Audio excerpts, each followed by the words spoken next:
with the 247 site at Texas as well. And Chip joins us now.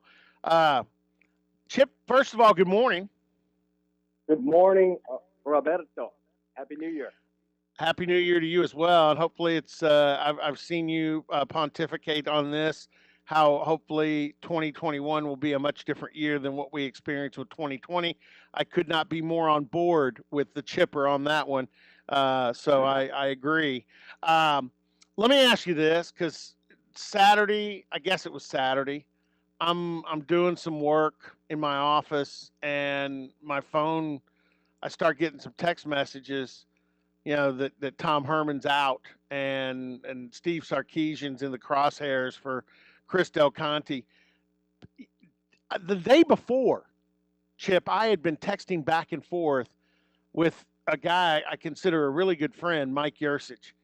And I could tell by the tone of the text, Yursich didn't seem at the time to think anything was going to happen. He was looking forward to the new year and coordinating a Texas offense.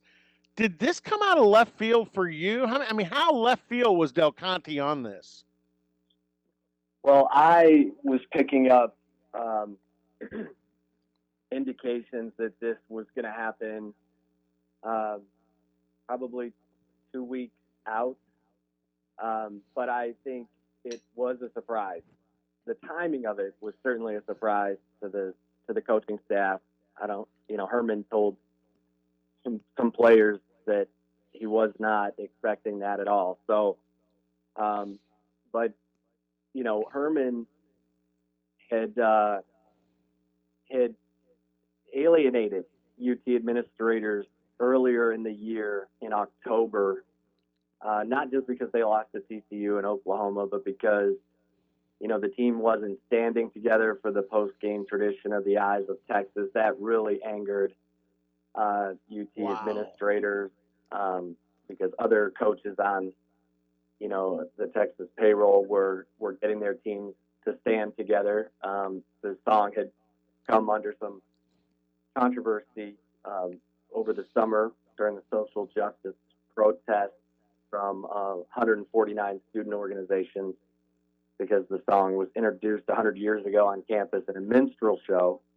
And the way Herman handled that really alienated UT administrators, and I think they became resolute as they gathered more information about Herman, that he was no longer someone they trusted as a leader of young men, more so than as a football coach. And so we got what we got on Saturday.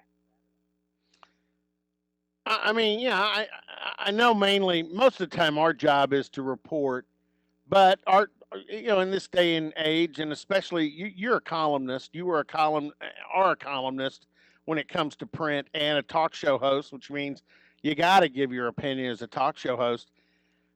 Is this the right thing? I know there've been a lot of things go wrong, but Herman was 4-0 in bowl games. They did they did beat Colorado, smash Colorado in the Alamo Bowl. Uh, there was going to be a little bit of a turning of the page, more than likely, with with a new quarterback and some changes.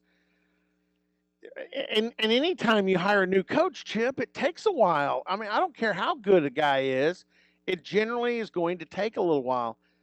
Was this the right move? Your opinion, did you think this needed to be done? Well, I think if you look at Tom Herman's record, no, Yeah. it's not the right call. He was 7-3. He had a new coaching staff. You just mentioned Mike Yursich and Chris Ash as the defensive coordinator. I thought the team got better as the year went on. And so if you just look at that, you would say, no, he deserved another year with that staff to see where they could take it. But I think the development of the year, and specifically what I just mentioned, Wow. it caused the UT administration to lose faith in Tom Herman as a leader, and so they end up doing sort of what Oklahoma does. Oklahoma's the one that typically hires the coordinator and ends up having great success. Texas has typically hired the the standing head coach to come in. And so it's a $25 million gamble because that's the buyout. $15 million for Herman, $9.6 million for the staff. And you're bringing in a coordinator who had his own issues as a head coach when he was dismissed at USC for yeah. disorderly conduct. So it's a huge gamble by Texas. Wow. I mean, I'll be honest. It kind of blew me away. And again, my stake in this is, I consider Mike Yurcich a good friend. I think he's a heck of a football coach. Um, any idea where you think he'll land? I mean, he was a candidate and interviewed at one point for a job with Nick Saban. Turned it down. Stayed with Mike Gundy at Oklahoma State. In fact, a lot of Oklahoma State fans, that's when some of them kind of came around because he wasn't as popular as I thought he should have been because of what he did as a coach. But some came around to Yurcich when he turned Alabama down. If Nick Saban comes back this time, he could be down there at the Saban School for coaches needing a break. Oh yeah, no doubt. I'm also a fan of Mike Yurcich and Chris Ash too. I thought Ash did a good job.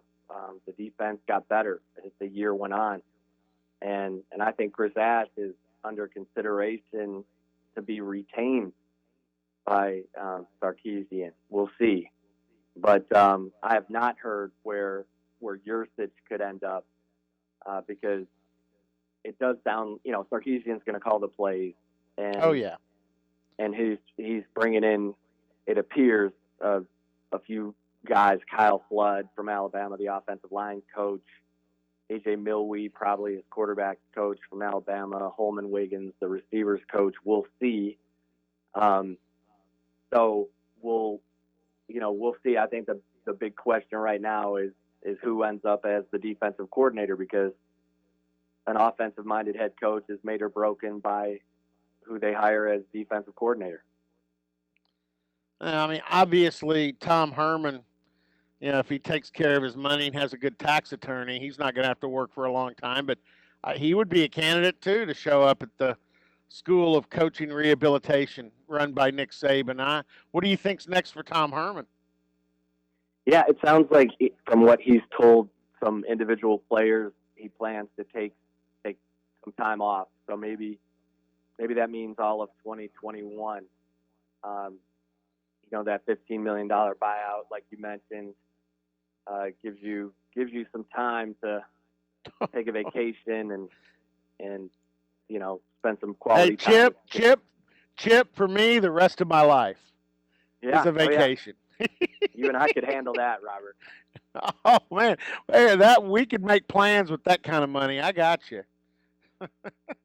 No doubt. Well, this is an interesting deal, and as the season finished out, it was a great finish for the Big 12, 5-0 in bowl games, and you look ahead to next year, and as much as I hate to say this, it looks like that juggernaut that we share a state with is probably going to be better next year, even though they've had a few portal departures just in the last few days. They've got the quarterback that I saw is now the preseason favorite next year for the Heisman, and they've got a lot of talent there. Where do you think Texas is going with Sarkisian now? Well, if they, I don't think it's the worst thing in the world if he ends up keeping Chris Ash as defensive coordinator. That would at least allow for some continuity for these players, because I do think they have talent on defense. And Casey Thompson, I mean, I think he's Casey, pretty good. Yeah, I've been a fan of Casey. I've talked him up. A lot of people here have been, touting Hudson Card, the freshman from Austin, but Casey's a grinder, and he showed in that Alamo Bowl that he's prepared and ready, and I think that's going to be a fun situation, and if Casey can maintain that level, good heavens, Texas could be better than what they were with Ellinger this year. So, I think Texas is going to be in the hunt, and They got talented, young players, Bijan Robinson, Alfred Collins, and they need to get Sarkisian on the ground doing some recruiting here before that last signing day, or at least working the portal to fill in some gaps. So, I think Texas will be competitive for competitive with the Sooners, and someone's got to break through eventually, right, Robert?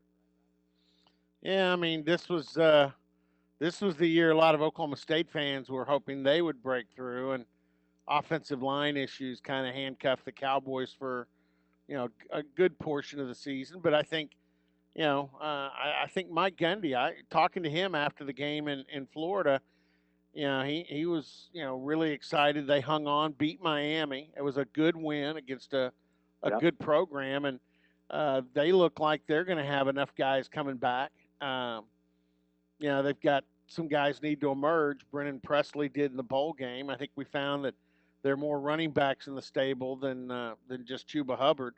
And it'll be interesting to see if LD Brown comes back with Desmond Jackson and Dominic Richardson. But yeah, I look at TCU being better. Iowa State looks like Purdy is going to stay around. Mike Rose is going to stay around. Chase Allen at tight end. So they're going to have a nucleus to come back for Matt Campbell, provided Matt Campbell comes back. I think he'll get run at by some NFL teams possibly. But yeah, this could be a heck of a league next year because some of the teams that were a little downtrodden, I expect to be better. And then, like you said, Oklahoma, Texas, Oklahoma State, Iowa State, the four that most people would say were the four best in the league, I expect all of them to be back. Yeah, and I think you just identified the teams that are going to have the best chance to challenge Oklahoma. And 6 years running, I know Texas fans are desperate for a sniff. Get back in that Big 12 title game. They felt like it should have happened this year, and it didn't. And that's part of the reason Tom Herman has been replaced by Steve Sarkisian. We've talked about Herman. We've talked about Sarkisian. We've talked about Yurcich.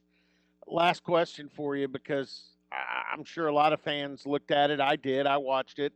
I think on Sunday, I was at the gym and I got an alert, and I watched the video from Sam Ehlinger saying goodbye to Texas and goodbye to college football. I thought it was a really well put together farewell, as you would expect from a guy like Sam Ehlinger. But his legacy, because as he mentioned in his own video, we didn't achieve the championships we all wanted. But does he go down in the same ilk as the Vince Youngs, Colt McCoys?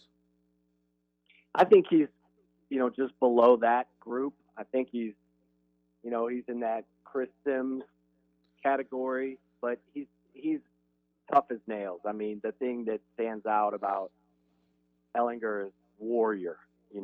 Was willing to put his body on the line every single time to do whatever it took to try to help his team win. Total class act. A guy I could see on the Longhorn network as soon as his football playing days are done, and he would be beloved in that role. I think he's a fan favorite, even though he didn't get that championship to get into the category with the Colt McCoy, the Vince Young. So beloved for sure. I think that's his legacy. Again, Chip Brown with us. You can check him out on radio in Austin. You guys are on TuneIn, aren't you? Well, yeah. Yeah. Okay. I think you can pick him up just about anywhere if you go to their website, and then also with the 247 Horn site there on that network. And Chip does great work.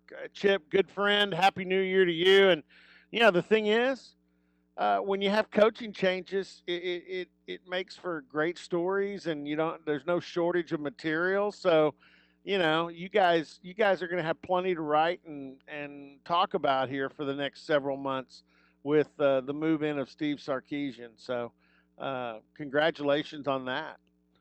Hey, Robert, you're the man. Always enjoy the conversation. Let's do it again soon. Happy New All Year. right. Happy New Year to you as well, Chip Brown. Appreciate him. And again, one of the good guys covering, Big 12, and in this case, particularly the University of Texas out there.